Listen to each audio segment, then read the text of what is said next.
الحمدللہ رب العالمین والصلاة والسلام علی محمد الامین اعوذ باللہ من الشیطان الرجیم بسم اللہ الرحمن الرحیم۔ خواتین و حضرات،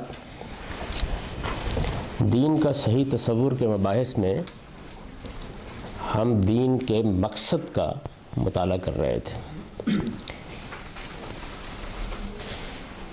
یہ بات ہم نے واضح کرنے کی کوشش کی کہ دین کا مقصد تزکیہ ہے، پھر یہ واضح کرنے کی کوشش کی کہ تزکیے کی اصطلاح کس معنی میں استعمال ہوتی ہے، اس کا مفہوم کیا ہے،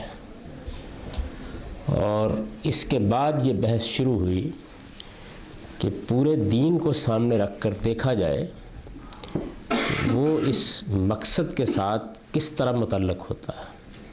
یعنی ہمارے پاس جو دین کی ہدایت موجود ہے اس کے تمام اجزاء کو سامنے رکھ کر ہم یہ دیکھنے کی کوشش کریں کہ وہ کس طریقے سے اپنے مقصد کو پورا کرتا ہے۔ اس میں بھی یاد ہوگا کہ انسان کے حیوانی وجود کے دونوں پہلوؤں میں دین نے جو احکام دیے ہیں ان کا ہم نے مطالعہ کر لیا تھا۔ یعنی ان احکام کی فہرست بھی زیر بحث آ گئی تھی جو انسان کے ظاہری وجود کا تزکیہ کرتے ہیں، اور ان کی بھی جو خورونوش میں دیے گئے ہیں۔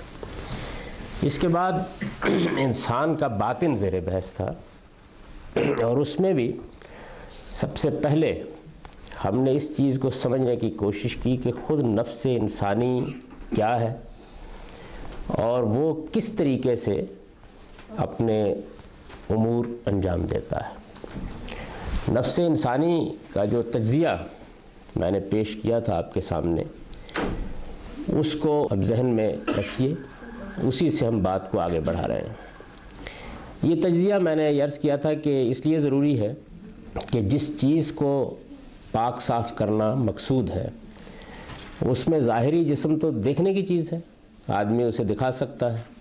اسی طرح خور و نوش کے معاملات بھی بہت حد تک حسی ہیں، اور ان کے بارے میں بھی اگر آدمی کو بتایا جائے تو بہت جلد وہ اس کو سمجھ لیتا ہے، لیکن یہ انسان کے باطنی وجود کا معاملہ اس کا تقاضا کرتا ہے کہ اس کا تجزیہ کیا جائے۔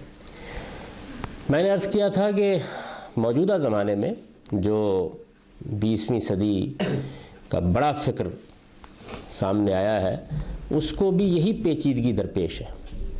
یعنی وہ بھی یہ متعین کرنے کی کوشش کر رہے ہیں کہ نفس انسانی کیا ہے اور اس کے عمل کی نوعیت کیا ہے۔ چنانچہ انہوں نے محرکات عمل کو متعین کرنے کی کوشش کی، اور انسان کا چونکہ معاملہ ایسا ہے کہ اگر آپ پچھلی 2-3 صدیوں کے علوم کا مطالعہ کریں تو یہ معلوم ہوگا کہ وہ کائنات میں بھی یہ چاہتا ہے کہ ایک محرک معلوم ہو جائے، ایک قوت سامنے آ جائے جس کے ساتھ باقی تمام چیزوں کو ریلیٹ کیا جا سکے۔ نفس انسانی کے معاملے میں بھی بیان ہی یہی طریقہ اختیار کیا گیا۔ یعنی انہوں نے کوشش کہ اس کے اندر کسی ایسے محرک کا پتہ چلا لیا جائے جو باقی سب چیزوں کو کنٹرول کر رہا ہو۔ تو ہم نے دیکھا کہ اس میں 3 بڑے مفکرین نے ایک ایک چیز کو نمایاں کیا۔ یعنی کسی نے انسان کی حیوانی ضرورتوں میں سے بالخصوص بھوک کو غیر معمولی حیثیت دی، جو جبلتوں میں سے ایک جبلت ہے۔ کسی نے جنس کے داعیات کو اصل اہمیت دی، اور کسی نے انسان کے اندر جو تفوق اور دوسروں سے آگے بڑھنے کی جبلت ہے اس کو موضوع بنایا، اور یہ کہا کہ یہی تمام چیزوں کے لیے محرک ہے۔ ہم نے انسانی نفس کا جب جائزہ لیا تو یہ معلوم ہوا کہ اس کے ہاں عمل کے محرکات بنیادی طور پر 4 ہیں، اور ان کے اندر، ان محرکات کے اندر اس کی اصل شخصیت کا مرکز واقع ہے۔ وہ کیا ہے؟ ظاہر بات ہے کہ ہم اس کو تعین کے ساتھ تو گرفت میں نہیں لے سکتے، لیکن اس کو محسوس کرتے ہیں۔ یعنی ہمیں صاف معلوم ہوتا ہے کہ ایک ہماری انا ہے، جب ہم کہتے ہیں کہ میں، تو گویا ایک پوری شخصیت بول رہی ہوتی ہے۔ اس شخصیت کا مرکز کہاں ہے، پائی جاتی ہے، یہ راز تو قیامت ہی میں کھلے گا۔ لیکن یہ ہم جانتے ہیں کہ یہ ہماری شخصیت یا یہ انا یا یہ جس کو ہم میں سے تعبیر کرتے ہیں، یہ جہاں بھی پائی جاتی ہے یہ اپنے وجود کے لحاظ سے ہمارے سامنے یا تو علم کی شکل میں آتی ہے یا عمل کی صورت میں آتی ہے، اور اس میں عمل کے محرکات وہی ہیں جن کا ہم نے استاذ امام کے حوالے سے ایک تفصیلی جائزہ لے لیا تھا۔ یعنی وہ کیا کیا محرکات ہیں، ضروریات کیا کردار ادا کرتی ہیں، خواہشات کیا کردار ادا کرتی ہیں، جذبہ کردار ادا کرتے ہیں، شہوات کیا کردار ادا کرتی ہیں، ان کا ایک ہم نے تفصیلی جائزہ لیا تھا۔ اب اس کے بعد یہ دیکھیے کہ انسان ہے، اس کی ایک شخصیت ہے، اس شخصیت میں علم اور عمل دونوں کے داعیات ہیں، اور جیسے ہی انسان کوئی عمل کرنا چاہتا ہے، یعنی اس کا علم ارادے میں بدلتا ہے اور پھر وہ اس کو روبہ عمل کرنا چاہتا ہے، تو اس کے لیے کچھ محرکات سامنے آ جاتے ہیں۔ یہ جو کچھ بھی ہمارے سامنے اس صورت میں آتا ہے، اگر یہ ایسے ہی ہے تو پھر مسئلہ کیا ہے، یعنی مسئلہ کیا ہے؟ تو ہم اب یہ کوشش کریں گے، یہ متعین کریں کہ مسئلہ کیا ہے جس کے لیے دین کی ہدایت کی ضرورت پیش آتی ہے، اور جس میں دین پھر چاہتا ہے کہ تزکیہ کیا جائے۔ مسئلہ چند لفظوں میں یہ ہے کہ انسان کی اصل شخصیت، خواہ وہ علم کی طرف بڑھے یا عمل کی طرف بڑھے، جیسے ہی وہ یہ اقدام کرتی ہے تو ظاہر ہے کہ یا تو اندر سے اقدام ہوگا اور یا باہر سے اس کے کچھ محرکات اور داعیات پیدا ہوں گے، اور وہ اندر جائیں گے اور اقدام پر آمادہ کریں گے۔ یعنی ان میں سے کوئی بھی عمل ہو، جیسے ہی یہ عمل ہوتا ہے تو جن محرکات کا ہم نے جائزہ لیا ہے، عمل کے جن محرکات کا جائزہ لیے ہیں، وہ فوری طور پر اپنا کام شروع کر دیتے ہیں۔ یعنی یہ نہیں ہو سکتا کہ کوئی ایسی چیز تصور کی جا سکے جو ان کی طاقت سے بچ کر باہر آ جائے۔ جیسے ہی اگر آپ نفس انسانی کا جائزہ لیں تو آپ یہ دیکھیں گے کہ سیکھنے میں، جاننے میں، یا جنہیں جانا ہے اس کے مطابق عمل کرنے میں، یہ ساری چیزیں اپنا کردار ادا کرنا شروع کر دیتی ہیں۔ بلکہ بارہا یہ ہوتا ہے کہ ہمارے علم و عمل کو کوئی اقدام کرنے کی یہ اجازت ہی نہیں دیتی، یعنی اتنی تیزی کے ساتھ حرکت کرتی ہیں کہ کوئی اقدام کی اجازت نہیں دیتی۔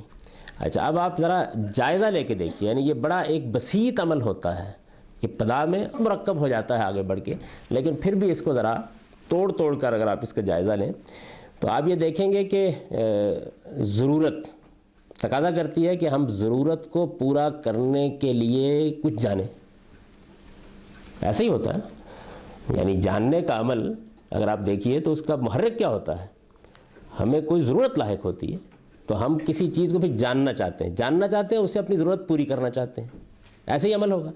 خواہش بالکل اسی طرح عمل کرے گی۔ اچھا، اسی طریقے سے باقی چیزیں عمل کریں گی، یعنی کسی چیز کے جاننے کا عمل یہ بھی انہی محرکات کے تحت ہو جاتا ہے، اور کسی چیز کو روبہ عمل کرنے کا عمل اس پر بھی یہ پوری قوت سے طاقت کرتے ہیں۔ تو اس میں کوئی شک نہیں ہے کہ ان کے اندر، یعنی یہ ایسے سمجھیے کہ جیسے یہ ایسے عوارض ہیں اور اتنی قوت سے طاقت کرتے ہیں کہ اس کے اندر سے انسانی شخصیت کے اپنے اوریجنل عمل علم کو اور اس کے اپنے عمل کے محرکات کو پہچاننا مشکل ہو جاتا ہے، یعنی اتنی تیزی کے ساتھ یہ حرکت کرتے ہیں۔ حالانکہ ہم یہ جانتے ہیں کہ ہے نیچے بھی کوئی چیز، یہی چیز ہے جس کو استاد امام نے 5ویں محرک کے طور پر نفس ناطقہ سے تعبیر کر دیا، جبکہ صاف معلوم ہوتا ہے کہ وہ اصل میں انسان کی وہ پیور شخصیت ہے جو اس کی گئی ہے، اور وہ اصل میں روبہ عمل ہمارے سامنے جیسی روبہ عمل ہوتی ہے تو ہم اس کو الگ پہچان ہی نہیں سکتے۔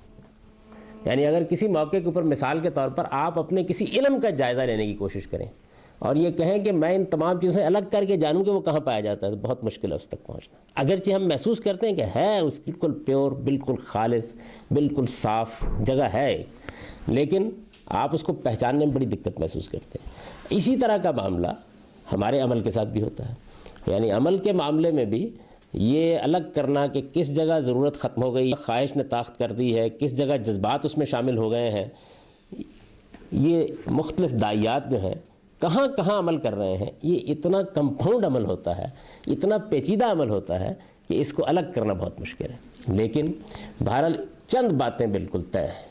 ایک یہ کہ ہمارے اندر ایک ایسی شخصیت چھپی ہوئی ہے کہ جو ہمارے اس حیوانی وجود سے الگ اس کے کسی مرکز میں پائی جاتی ہے، اور وہ پوری طرح اختلاط حاصل کر چکی ہے اس کے ساتھ، یعنی اس کو الگ کر کے دیکھنا ممکن نہیں ہے۔ یہ سوال زیر بحث آ گیا تھا کہ وہ کیسے عمل کرتی ہے، تو میں نے یہ کہا تھا مسئلہ ہے کہ جس مسئلے میں ہمیشہ سے حکماء اپنی اپنی آراء پیش کرتے رہے ہیں لیکن اس کا کوئی حل دریافت نہیں ہو سکتا، یعنی یہ ایک مشکل عمل ہے، اس کو الگ کرنا بہت مشکل کام ہے، اور اس کو الگ کرنا چونکہ بہت مشکل کام ہے تو اسی وجہ سے تصوف میں یہ پیچیدہ بحث ہوئی جس نے بعد میں وحدت الوجود کی صورت اختیار کر لی، یعنی اس کو کیسے الگ کیا جائے، کس جگہ سے روح، آپ لفظ استعمال کر لیجئے اگر یہ کوئی دینی اصطلاح نہیں ہے، اس کا عمل ختم ہو جاتا ہے، کہاں سے جسم شروع ہو جاتا ہے، بجائے خود وجود کیا ہے، یعنی کیا اس کی نوعیت ایسی ہے کہ اصل میں روح ہی ہے جو لطیف ہوتی ہے، روح سے تعبیر کر لیتے ہیں، کثیف ہو جاتی ہے تو جسم سے تعبیر کر لیتے ہیں، کیا یہی صورت ہے یا اس کے الٹ ہے؟ تو میں نے آپ سے عرض کیا تھا کہ ہمارے شاعر نے بھی اس مسئلے کو موضوع بنایا ہے، تو وہ کہتے ہیں نا کہ عقل مدت سے ہے اس پیچاک میں الجھی ہوئی، روح کس جوہر سے، خاک تیرہ کس جوہر سے ہے، یعنی یہ ایک پرانا پیچیدہ مسئلہ ہے۔ اقبال کہتے ہیں کہ روح کس جوہر سے، خاک تیرہ کس جوہر سے ہے، یعنی وہ اندر ہے، وہ کیا شخصیت ہے، اور یہ خاک تیرہ، یہ سیاہ مٹی جس سے ہمارا جسم بنا ہوا ہے، یہ کیا چیز ہے؟ عقل مدت سے ہے اس پیچاک میں الجھی ہوئی، تو پھر انہوں نے تشبیہیں دی ہیں اس کو کہ مجھے تو ایسا لگتا ہے کہ یہ صورت ہے، بات حرف معنی اختلاط جان و تن، حرف کیا ہے؟ جسم، معنی کیا ہے؟ روح، ان دونوں کا باہمی تعلق کیا ہے؟ یعنی اس کو الگ الگ کیجئے، آپ کہیے کہ یہ حرف پڑا ہوا ہے، یہ معنی پڑے ہوئے ہیں، یہ معنی ہے اور یہ حرف ہے۔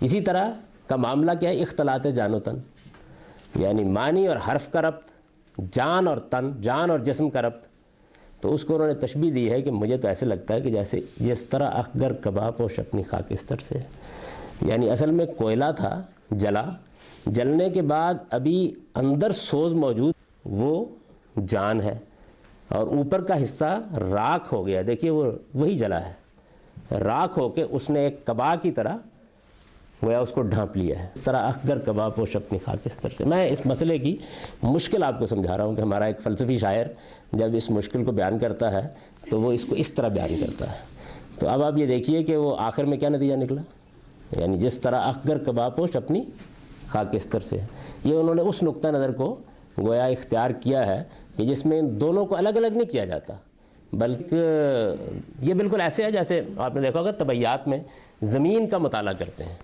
تو اندر تو آگ ہے نا، لاوا ہے، آگ ہے، لیکن وہ ٹھنڈی ہوتی چلی جاتی ہے تو اوپر زمین کی سطح بنتی چلی جاتی ہے، تو بالکل یہی صورت وہ کہتے ہیں کہ اختلاط جان و تن کی بھی ہے، یعنی دونوں میں فرق کوئی نہیں ہے، جس طرح اخگر کباب، اخگر کہتے ہیں کوئلے کو، جس طرح اخگر کباب پوش اپنی خاکستر سے، تو گویا نوعیت بالکل اسی نوعیت طرح کی ہے۔ تو میں نے یہ عرض کیا کہ اس کو الگ الگ کرنا بہت مشکل ہے، لیکن ہم جو کچھ کر سکتے ہیں کہ ایک تو یہ جان لیں کہ اس کا ہم سے تعارف کیسے ہوتا ہے، جو کچھ بھی اندر ہے ہمارے، ہم سے کیسے تعارف ہوتا ہے، تو میں نے یہ عرض کیا کہ علم سے ہوتا ہے، عمل سے ہوتا ہے، یعنی آپ کبھی اندر اپنے جھانک کر دیکھیں تو یہ دونوں کام ہیں جو ہو رہے ہوتے ہیں بس، یعنی ہم اس فنکشن سے پہچانتے ہیں، اس کے علاوہ نہیں جانتے، جیسے اللہ تعالیٰ کا کوئی تصور ہمارے ذہن میں ذات کے تصور کے ساتھ نہیں آتا، یعنی کوئی تصور نہیں آتا، کبھی آنکھیں بند کر کے دیکھیے تو ہمارے سامنے اصل میں ایک ایسی ہستی ہے جس کی صفات سے ہم واقف ہیں، تو اسی طرح سے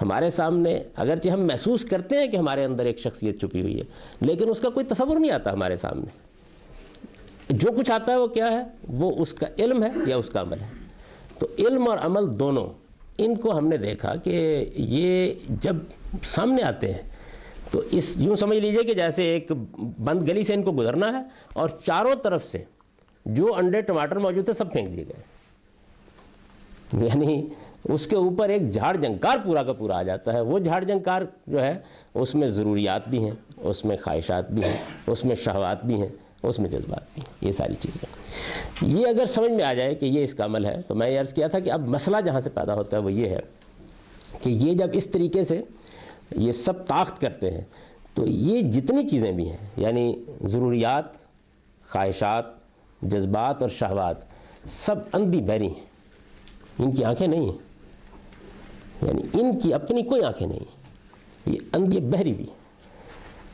آپ نے کبھی دیکھا ہوگا کہ آدمی بیان کرتے ہیں اس کو عام طور پر کہ بھوک جب لگتی ہے تو آدمی اندھا محسوس کرتے ہیں اپنے آپ کو، یعنی اس موقع کے اوپر پرانا محاورہ ہے کہ جانور اپنے بچوں کو کھا جاتے ہیں، یعنی ان کی جو تحریک ہے وہ اتنی غیر معمولی ہوتی ہے۔ اچھا، بارہم یہی معاملہ کا غلبہ کرتا ہے، یعنی کسی خواہش کا غلبہ بعض اوقات آدمی کو بالکل اندھا بہرا کر دیتا ہے۔ اپنی جگہ پر خواہش کی کوئی آنکھیں نہیں، جذبات کی بھی کوئی آنکھیں نہیں، یہ دیکھتے نہیں، یہ سنتے بھی نہیں۔ ان کا معاملہ تو ایسے ہوتا ہے کہ جیسے کسی جگہ پانی رکا ہوا ہے تو آپ نے دیکھا ہوگا کہ اگر تھوڑی دیر کے لیے اس کا ناکا کھول دیں، معلوم ہوتا ہے کہ جیسے ایک طوفان کی طرح ہجوم ہوا اور سب کچھ بہا کر لے گیا۔ تو ان کا عمل بالکل اسی طرح، یعنی ان کی طاقت بالکل اسی طرح کی۔ اب نفس انسانی جانتا ہے، جاننا چاہتا ہے، عمل کرنے کے لیے آمادہ ہوتا ہے، تو اس گلی سے اس کو گزر کر آنا ہوتا ہے، یہ سب کرنا ہوتا ہے اس کے چاروں طرف۔ تو جیسے ہی یہ طاقت کرتے ہیں، اچھا ان کی طاقت اگر نہ ہو، کہا جا سکتا ہے نا کہ ان کی طاقت بند کر دی جائے، ان کی طاقت اگر نہ ہو، چنانچہ صوفیہ نے یہ کوشش کی، ہم اس کی طاقت بند کر دیتے ہیں، بالکل بند کر دیتے ہیں۔ جیسے ہی اس کی طاقت بند کی جاتی ہے تو علم اور عمل دونوں محرکات سے محروم ہو جاتے ہیں، یعنی کچھ بھی نہیں کیا جا سکتا۔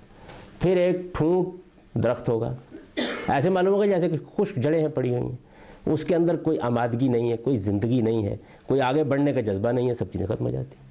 یعنی وہ تو ایسے سمجھیے آپ کہ جس طریقے سے آپ نے دیکھا گا نا کہ گیس ہے، کنڈنس کر دیں آپ اس کو مائع میں بدل کے، تو وہ ہو سکتا ہے کہ ایک پڑیا میں بند ہو جائے، پھر اس کے اندر کوئی آگے کام کرنے کے دائیات ختم ہو جاتے ہیں۔ تو ایک طریقہ تو یہ ہے کہ ان کو ختم کر دیا جائے، یعنی کوئی ایسا آپریشن کیا جائے کہ انسان کے اندر سے یہ چیزیں ختم ہو جائیں۔ تو انہوں نے کہا کہ بھائی بات تجزیہ کیا، انہوں نے تجزیہ کر کے یہ کہا کہ ضروریات کو ختم کرنا مشکل ہے، کم کیا جا سکتا ہے، یعنی ضروریات تو ہے نا، بھوک لگ جائے گی، انہوں نے کتنا ہم کر سکتے ہیں۔ چنانچہ اپنے سلوک میں انہوں نے اس کو ایک مسئلہ بنایا کہ قلت طعام ہونی چاہیے۔ کہتے ہیں نا وہ کہ قلت طعام، قلت کلام اور قلت منام۔ ہمارا سلوک یہ ہے کہ سونا کم، کھانا کم، بولنا کم۔ تو وہ کرنا ہی چاہتے ہیں کہ ضروریات کو کم سے کم کر دیا جائے، کیونکہ یہ چیزیں ضرورت آتی ہیں۔ تو وہ کہیں کہ اچھا ٹھیک ہے، ہم ایک ماشا خوراک پہ کفایت کر لیں گے، ہم دن میں 1 گلاس پانی پی لیں گے، یہ کام کرنے کی وہ کوشش کرتے ہیں۔ اچھا باقی جتنی چیزیں ہیں وہ چونکہ دنیا کے اندر خدا کا بنایا ہوا نظام ایسا ہے کہ اس میں طاقت کرتی ہیں، تو پھر وہ اس کے علاج ڈھونڈتے ہیں، یعنی رہبانیت اختیار کر لیں گے، ترک دنیا کر لیں گے، کسی خانقاہ میں جا کے بیٹھ کے جائیں گے جہاں شہوات کا غلبہ نہ ہو سکے، یہاں خواہشات اپنے محرکات کے ساتھ سامنے ہی نہ آئیں۔ تو آپ اگر کبھی انسانیت کی تاریخ پڑھی ہے، یا ہمارے صوفیوں میں سے جنہوں نے یہ طریقہ اختیار کیا، تو ان کا بڑا مسئلہ یہی ہے، یعنی وہ جیسے ہی نفس انسانی کا جائزہ لیتے ہیں تو انہیں معلوم ہوتا ہے کہ یہ طاقت اتنی غیر معمولی ہے کہ اس کے اندر سے کیسے نکالیں۔ اندھی بہری ایک قوت ہے جو پل پڑتی ہے، تو وہ اس کو ختم کرنے کی کوشش کرتے ہیں۔ اور ظاہر ہے کہ وہ خدا کی بنائی ہوئی فطرت ہے، ختم تو وہ ہوتی نہیں، لیکن جو کوشش کی جاتی ہے اس کے نتیجے میں اصل عمل سکڑنا شروع ہو جاتا ہے، یعنی اس کے تمام محرکات ختم ہو جاتے ہیں۔ ایسے معلوم ہوتا ہے کہ جیسے انسان گویا کل عدم ہو گیا، اس کی شخصیت ہی ختم ہو گئی، کوئی چیز اس میں باقی نہیں رہ گئی۔ جب اس کے بعد وہ کہتے ہیں نروان حاصل ہو جاتا ہے، اللہ تعالیٰ سے رابطہ ہو جاتا ہے۔ وہ کیا ہوتا ہے نہیں ہوتا وہ اس وقت میرا موضوع نہیں ہے، لیکن مسئلہ ان کا یہ ہے۔ اچھا دوسرا مسئلہ کیا ہے؟ دوسرا مسئلہ یہ ہے کہ اگر ان کو کام کرنے دیا جائے، تو میں نے عرض کیا کہ کام کرنے دیا جائے اور ان کے اوپر کوئی چیک نہ ہو، کوئی چیز نہ ہو، تو پھر اس کے بعد یہ ممکن نہیں ہے کہ آپ کے علم اور عمل کو کسی درجے میں بھی خالص رہنے دیں، کوئی امکان نہیں اس بات کا۔ اتنی طاقت ہوتی ہے، کیونکہ یہ جو طاقت ہے جب ہوتی ہے تو ہر چیز کو درہم برہم کر دیتی ہے۔ پھر ایسے لگتا ہے کہ جیسے ایک مست ہاتھی جھومتا ہوا دنیا میں پھر۔ آپ نے کبھی دیکھا گنڈے کو؟ یعنی انسان کے ایک پہلو کی وہ نوعیت ہوتی ہے۔ اسی طرح کوئی آدمی غصے میں پھنکار رہا ہو، دیکھو آپ نے، تو ایسے ہی معلوم ہوتا ہے نا کہ جیسے ہر چیز بالکل باطل ہو چکی ہے۔ ان میں سے کسی چیز کا بھی غلبہ ہوتا ہے جب، تو پھر کوئی چیز باقی نہیں رہتی، یعنی آدمی کیا چیز بن جاتا ہے اس کو الفاظ میں تعبیر نہیں کیا جا سکتا۔ یہ جو چیز ہے، اس چیز کو قرآن مجید آلائش سے تعبیر کرتا ہے۔ وہ یہ کہتا ہے کہ جب یہ کریں گی طاقت تو نفس آلودہ ہو جائے گا، اگر یہ نہیں کریں گی طاقت تو نفس مردہ ہو جائے گا۔ اس کو زندہ رکھ کر اس آلودگی سے بچا کر عمل کرنے دیا جائے تو وہ پاکیزہ عمل کرتا ہے، اور یہی تزکیہ ہے، یعنی یہی تزکیہ ہے۔ یعنی اس کو مردہ نہ ہونے دیا جائے۔ اگر اس کو آپ مردہ ہو جانے دیں گے تو محرکات، دائیات، عوامل سے خالی ہو جائے گا، کوئی چیز باقی نہیں رہے گی، یعنی دنیا ویران ہو جائے گی۔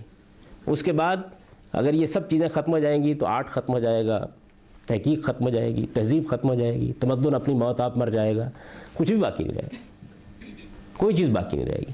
یعنی انسان کے اندر جتنی اللہ تعالیٰ نے جتنا حسن، جتنی خوبصورتی رکھی ہوئی ہے، وہ سب کی سب اپنی موت آپ مر جائے گی۔ لیکن اگر آپ ان کو بگٹوٹ ہو جانے دیں گے، بے لگام ہو جانے دیں گے، تو پھر اس کے بعد یوں سمجھ لیجئے کہ جیسے ہیروں پر کوڑے کے ڈھیر، تو اس کو اپنے صحیح طریقے سے عمل کرنے کے لیے ضروری ہے کہ یہ جتنی چیزیں ہیں یہ ایک لفظ میں تعبیر کیجئے تو جو حدود ان کے پروردگار نے مقرر کی ہیں ان کے اندر عمل کریں۔ جیسے ہی ان کے اندر عمل کرتی ہیں تو آپ کا عمل پاکیزہ ہوتا ہے، آپ کا علم بھی پاکیزہ ہوتا ہے۔ جیسے ہی ان کے اندر عمل نہیں کرتی تو دونوں پر آلودگی آ جاتی ہے، دونوں نجس ہیں۔ یہ جو نجاست ہے، اگر آپ غور کریں تو مذہب کے دائرے سے تھوڑی دیر کے نکل آئیے، اخلاق کی دائرے میں یہی چیز ہے۔ یعنی آپ کے اندر جو آپ کی اصل شخصیت ہے وہ بہت اچھی طرح جانتی ہے کہ سچائی کیا ہے، اس کا علم اس میں کامل علم ہے، بہت اچھی طرح جانتی ہے، وہ بہت اچھی طرح جانتی ہے دیانت کیا ہے۔ آپ اخلاق عالیہ کو دیکھیے، آپ کے اندر کی جو شخصیت ہے، کبھی آپ غور کریں، یعنی جس وقت آپ کو کوئی ضرورت لاحق نہیں ہے، جب جذبات کا کوئی غلبہ نہیں ہے، کبھی چارپائی پر لیٹ جائیے، شہوات اور خواہشات کو بھی آپ نے کچھ لگام دے لی تو آپ دیکھیں، آپ اپنے آپ سے پوچھیں، یہ سوالات ہیں جو سقراط نے کیے تھے اپنے شاگردوں سے، اس وقت پوچھیں سچائی کیا ہے، اس وقت پوچھیں دیانت کیا ہے، آپ بالکل ٹھیک جانتے ہوں گے۔ ہو سکتا ہے آپ الفاظ میں سے تعبیر نہ کر سکیں، کسی فلسفی اور حکیم کے لیے ان کانسیپٹس کو گرفت میں لینا اس طرح ممکن نہیں ہوا، اور عام آدمی تو بالکل نہیں لے سکے، لیکن آپ جانتے ہیں کیا ہے، بڑی اچھی طرح جانتے ہیں، اور آپ عقیدگی سے، اس کی لطافت حسن سے اس وقت حظ اٹھاتے ہیں، لذت اندوز ہوتے ہیں جب آپ جانتے ہیں اس کو۔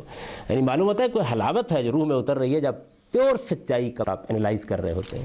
اچھا، اب اس کے بعد یہ ہے کہ یہ کیا مسئلہ کیا ہوتا ہے بھائی، یا اس سچائی کے راستے میں ضرورت آڑے آ گئی، یا جذبات آڑے آ گئے، یا خواہشات آڑے آ گئی، یہی ہوتا ہے نا، اور کیا چیز ہوتی ہے۔ اچھا، لیکن سچائی دنیا تک پہنچے کیسے؟ ضرورت کو پورا کرنے کے لیے پہنچے گی، جذبات کے بیان کے لیے پہنچے گی، خواہشات کی تکمیل کے لیے، شہوات کے داعیات سے پہنچے گی کیسے؟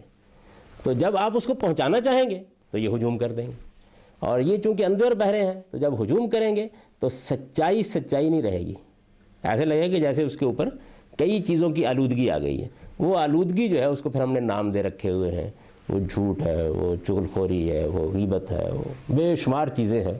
آپ دیکھیں یہ ساری چیزیں جو ہیں یہ اصل میں سچ کے نقیض ہیں۔ سچائی اپنی اصل شکل میں پیور فارم میں ہوتی ہے تو ان میں سے کسی چیز کے ساتھ نہیں ہوتی، لیکن جیسے ہی وہ ان چیزوں کے ساتھ اختلاط پیدا کرتی ہے تو پھر اس کے بعد وہ آلودہ ہونی شروع ہو جاتی ہے، پھر اس کے دوسرے نام ہم رکھ لیتے ہیں۔ تو یہ ٹھیک ہے، بعض لوگوں نے یہ بحث کی کہ دنیا کے اندر در حقیقت کوئی چیز بھی نہیں پائی جاتی جس کو شر کہا جائے، اگر اس کو اس گلی میں سے گزرنے پر مجبور نہ کیا جائے۔ وہ جیسے ہی گزرتی ہے تو یہ چیزیں اس پر طاقت کرتی ہیں۔ اب ہم کہتے ہیں کہ نہیں، یہ ہمارے جذبات غلبہ پا رہے ہیں، ہماری خواہش غلبہ پا رہی ہے، ورنہ کیا ہے، ورنہ تو اپنی پیور فارم میں وہ چیز موجود ہوگی۔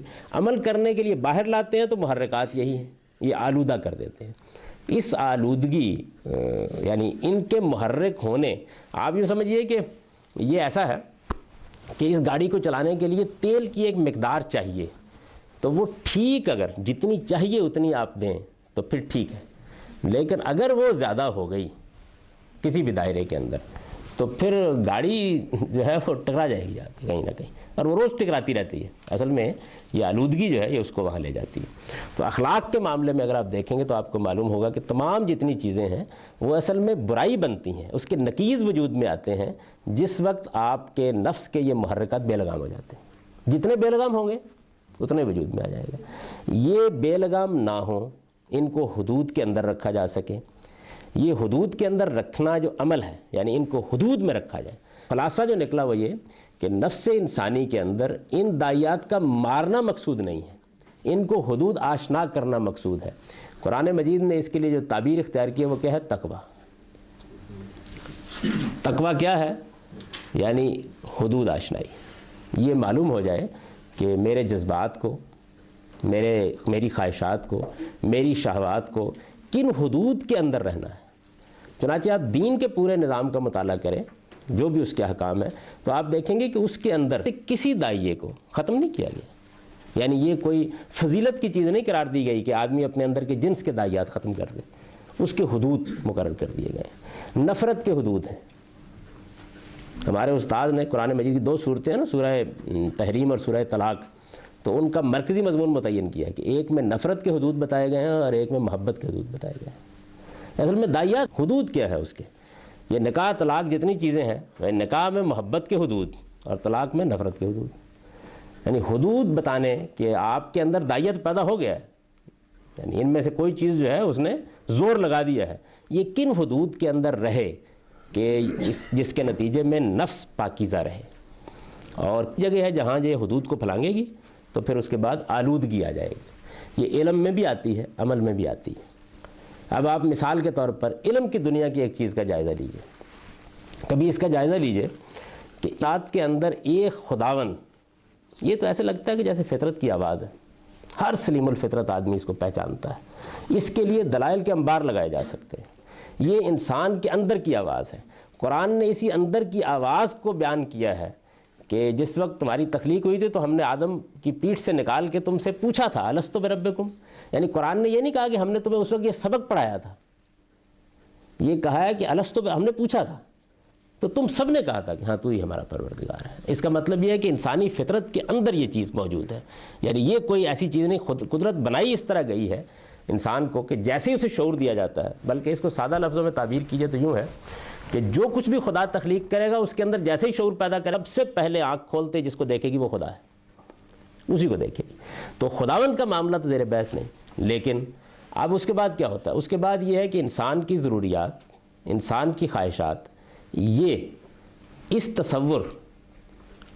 تصور کو روبہ عمل کرتے دیکھتی ہیں جب، تو طاقت کر دیتی ہیں، تو چنانچہ اسے کیا پیدا ہوتا ہے؟ شرک پیدا ہو جاتا ہے۔ یعنی انسان بیمار ہو گیا، ضعیف ہو گیا، کوئی اور مسئلہ ہو گیا، اب وہ اپنی ضروریات، حاجتوں اور اپنی خواہشات کے لیے یہ محسوس کرتا ہے کہ وہ کوئی بتا دیتا ہے کہ نہیں یہ تو فلاں مدار سے پوری ہو جائیں گی، یہ فلاں حضرت کے پاؤں چھونے سے پوری ہو جائیں گی، وہاں کے چرنوں میں بیٹھنے سے پوری ہو جائیں گی۔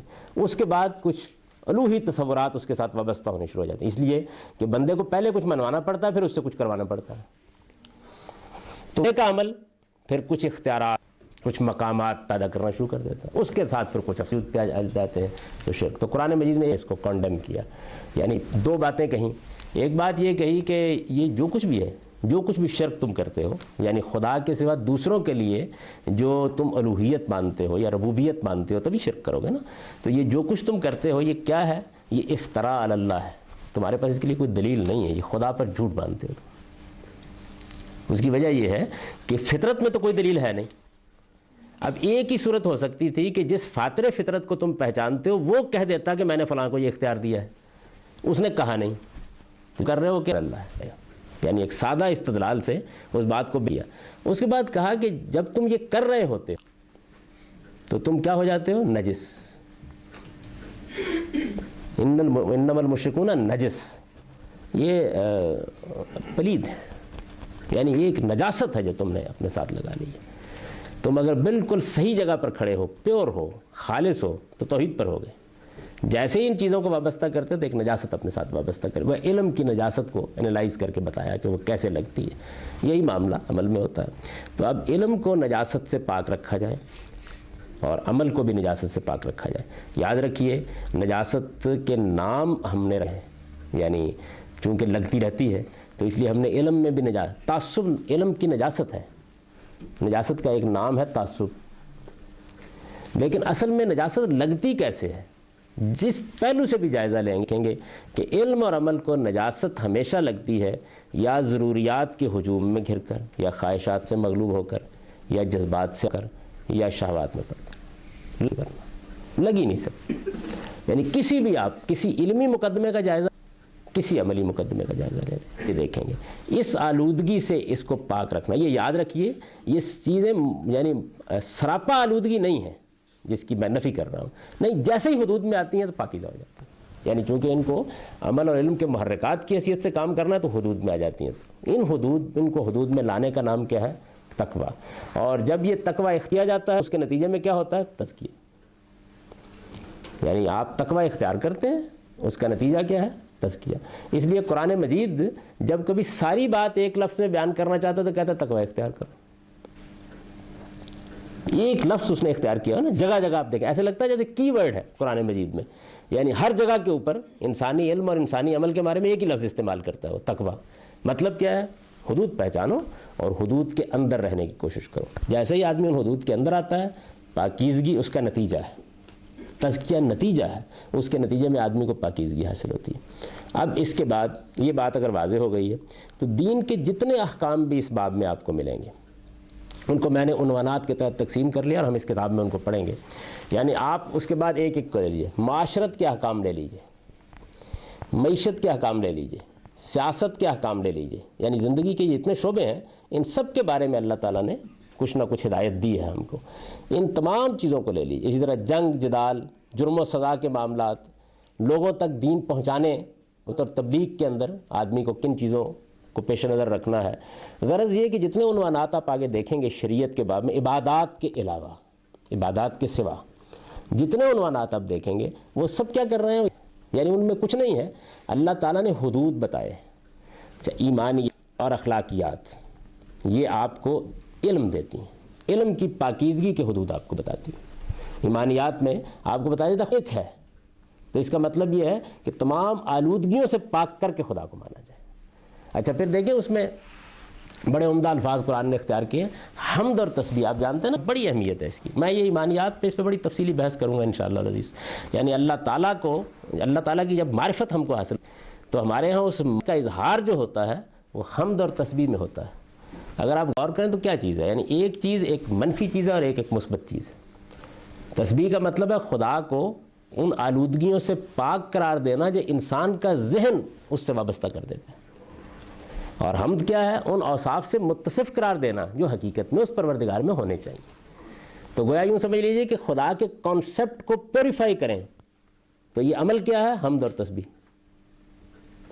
خدا کے تصور کو، یعنی خدا تو ہر آلودگی سے پاک ہے، ہم اپنے خدا کے تصور کو آلودگیوں سے پاک کرنے کا جب عمل کر رہے ہوتے ہیں تو ہم کیا کر رہے ہوتے ہیں، حمد اور تسبیح کر رہے ہوتے ہیں۔ تو اسی طریقے سے تمام ایمانیات کا آپ جائزہ لے سکتے ہیں، یعنی اس سے آپ کو اندازہ ہو جائے گا کہ تمام جتنے ایمانیات ہیں ان میں کیا کیا گیا ہے، یہی کیا گیا ہے۔ ہم ایک ایک کو لے کر انشاءاللہ العزیز اس کا جائزہ لیں گے جب یہ باب آئے گا کہ دیکھیے اللہ تعالیٰ پر ایمان یا فرشتوں پر ایمان یا کتابوں پر ایمان یا پیغمبروں پر ایمان، یہ یعنی اپنے تصور میں موجود ہے انسانوں کے اندر، لیکن یہ جیسے ہی روبہ عمل ہوتا ہے تو انہی تمام داعیات کی وجہ سے اس میں آلودگیاں در آتی ہیں، تو پیغمبر اس کو پاک کرتے ہیں، پاکیزہ بناتے ہیں۔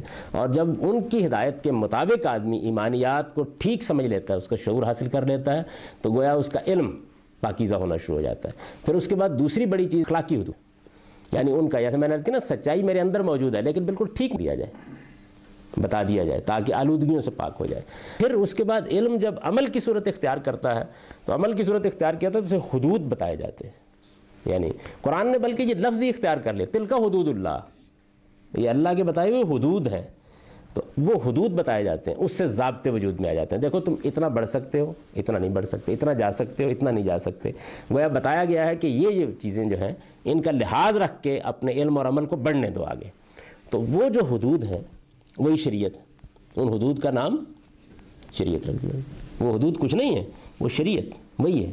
شریعت نام ہے ان حدود کا کہ جن کے اندر اگر آپ اپنے نفس کو علم اور عمل دونوں میں کام کرنے دیں گے تو وہ پاکیزہ رہے گا، اور اگر ان حدود کو لانگ کر آپ اس کو عمل کرنے کی اجازت دیں گے تو پھر وہ، تو اس سے آپ یہ اندازہ کرتے ہیں کہ شریعت کوئی خارج کی چیز نہیں ہے، بلکہ اگر ہم ٹھیک ٹھیک اپنے نفس کا تجزیہ کر لیں تو ہماری ہوا اور پانی کی طرح ضرورت ہے۔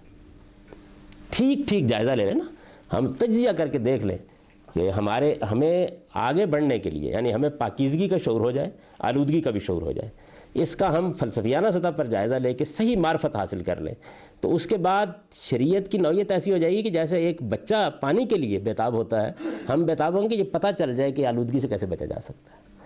تو اللہ تعالیٰ کا یہ بڑا کرم ہے کہ اس نے انسانوں کو، جہاں تک وہ خود یہ شعور حاصل کر لیتے ہیں وہاں چھیڑا ہی نہیں، لیکن جہاں ان کے خود شعور حاصل کرنے میں رکاوٹیں تھیں وہاں وہ حدود اس نے بیان کرتی، وہ حدود شریعت ہے۔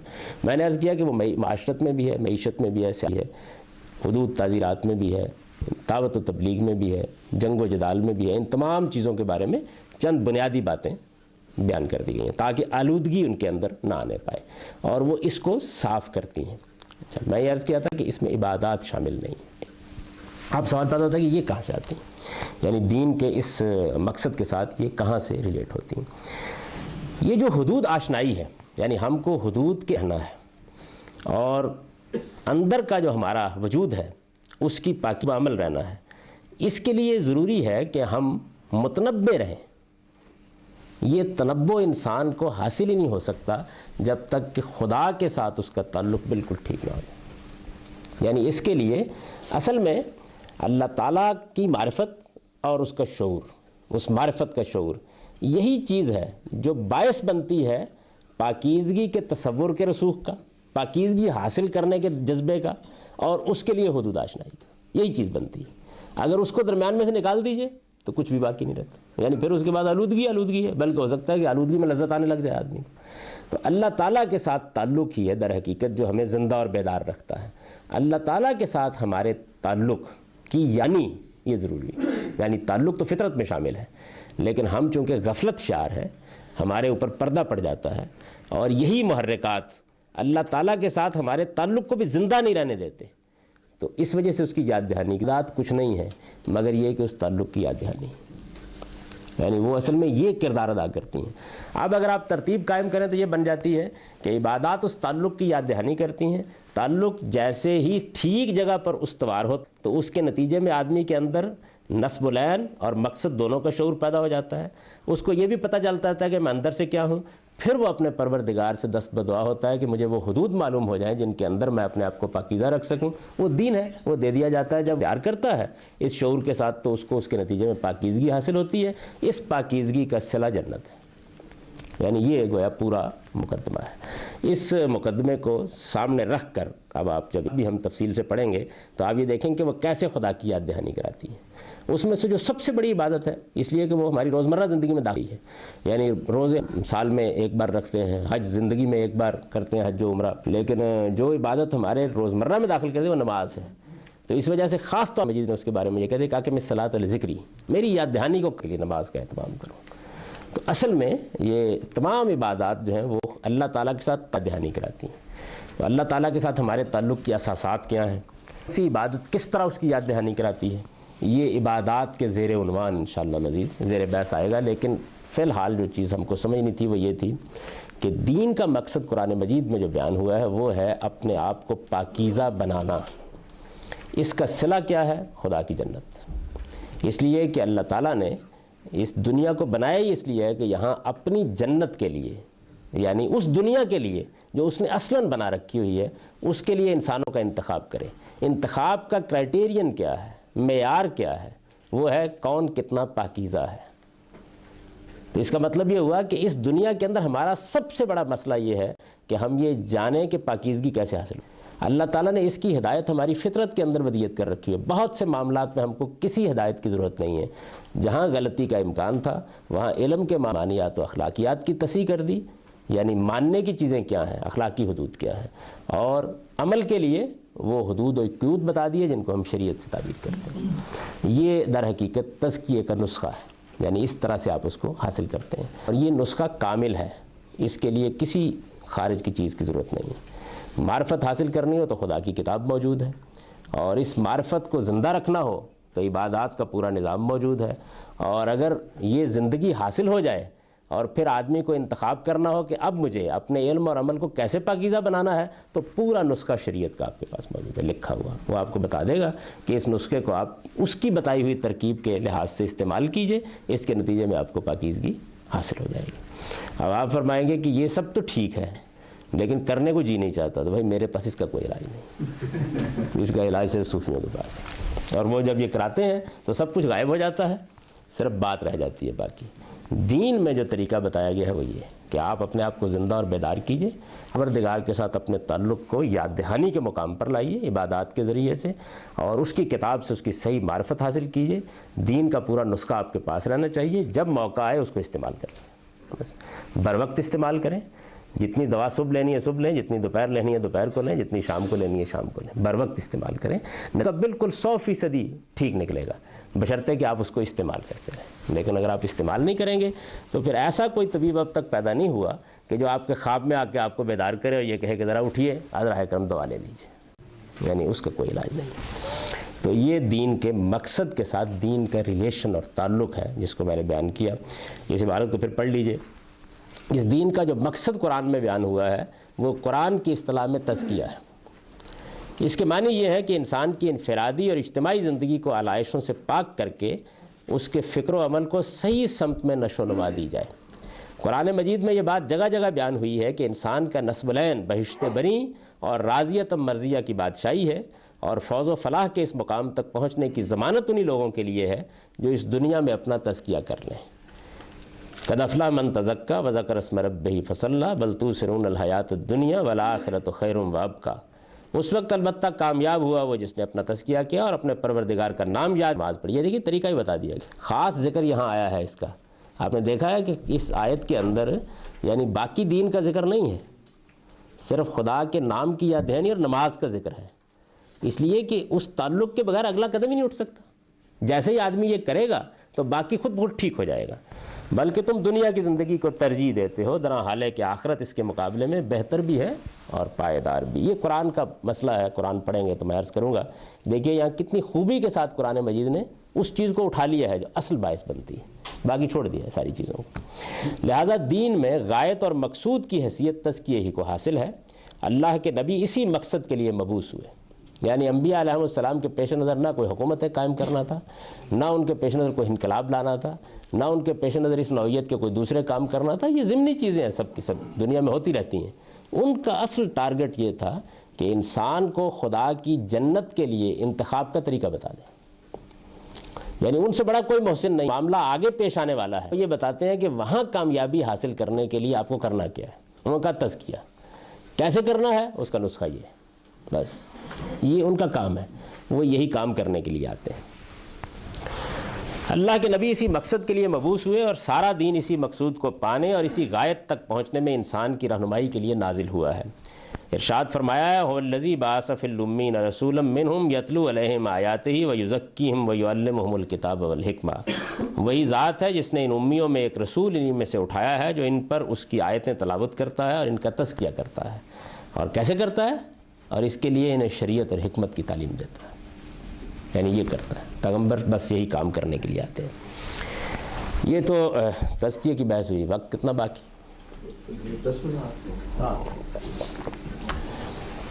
سوال ہے جی، ایک بار آپ نے فرمایا کہ دو اجزاء ہیں، ایک نیگیٹو اور ایک پازیٹیو، ایک میں علائشوں سے پاک ہونے کا عنصر ہے، ایک طرف مثبت طور پر نشو و نما کرنے کا۔ یہ شریعت کے وہ کون سے حصے ہیں کہ جو مثبت نشو و نما کی طرف؟ وہ جب کے احکام کا مطالعہ کریں گے نا تو معاشرت میں کچھ احکام ایسے آئیں گے جو منفی ہوں گے، کچھ ایسے آئیں گے کہ جو محض اس چیز کو زیادہ بڑھانے کے لیے ہوں گے۔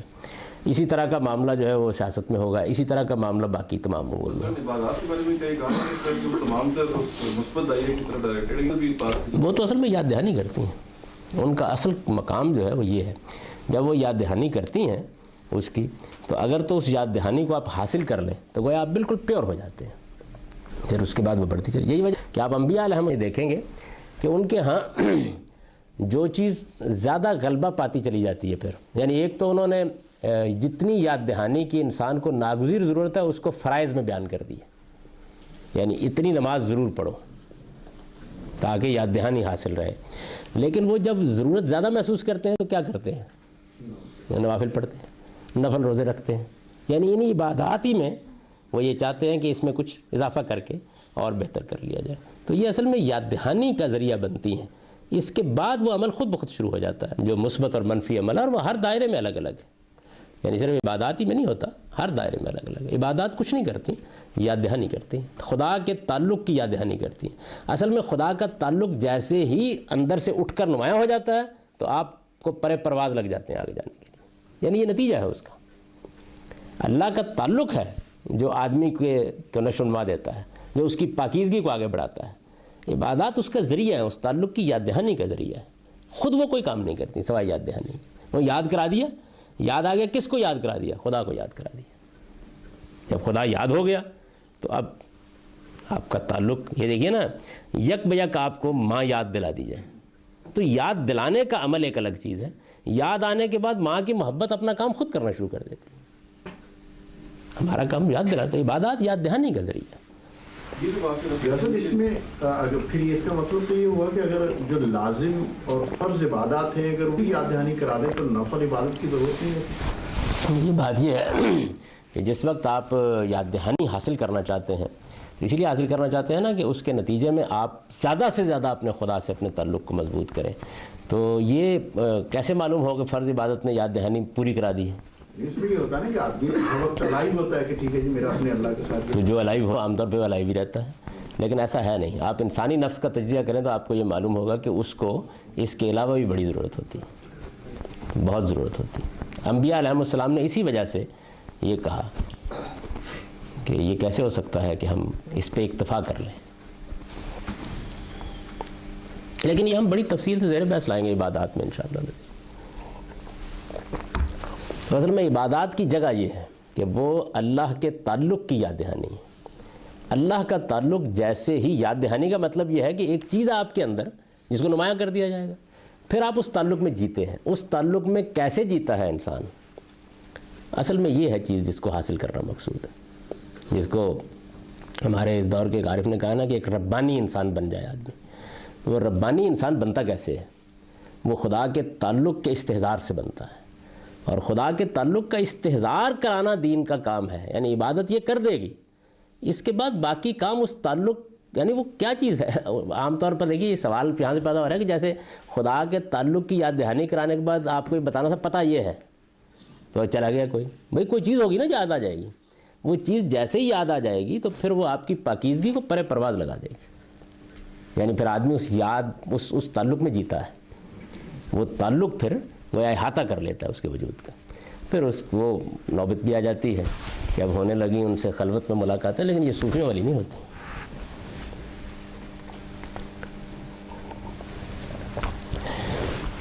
اور کوئی سوال کر لیجئے، پھر دو ہیں تو اس میں آگے کی بحث اگلی نشست کرتے ہیں انشاءاللہ۔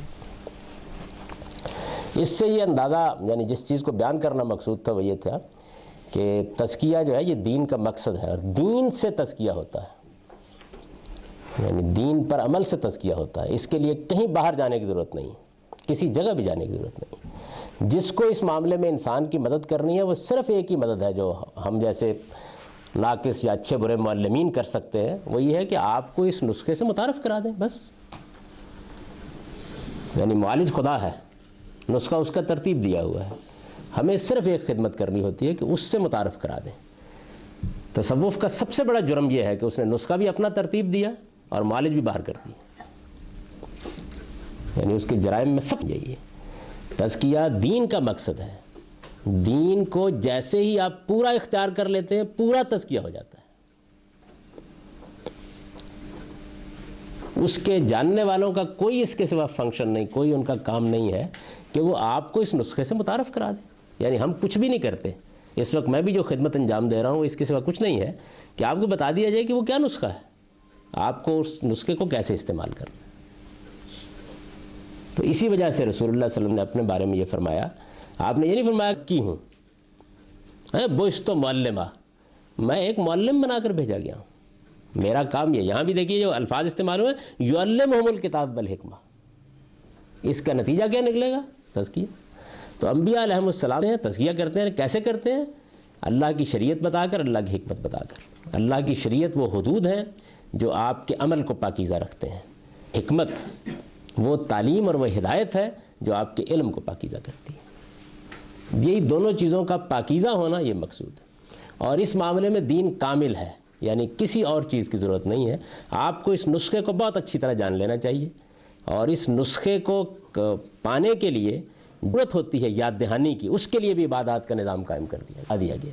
تو ان کا اصل کام یہ ہے کہ یہ نسخہ نہیں استعمال ہو سکتا جب تک خدا کا تعلق مستحضر نہ ہو، اس کی روح نکل جاتی ہے، اس تعلق کی یاد دہانی عبادات کرتی ہے۔ خیر، آپ اگلی نشست میں انشاءاللہ۔ اقول قولی ھذا واستغفر اللہ۔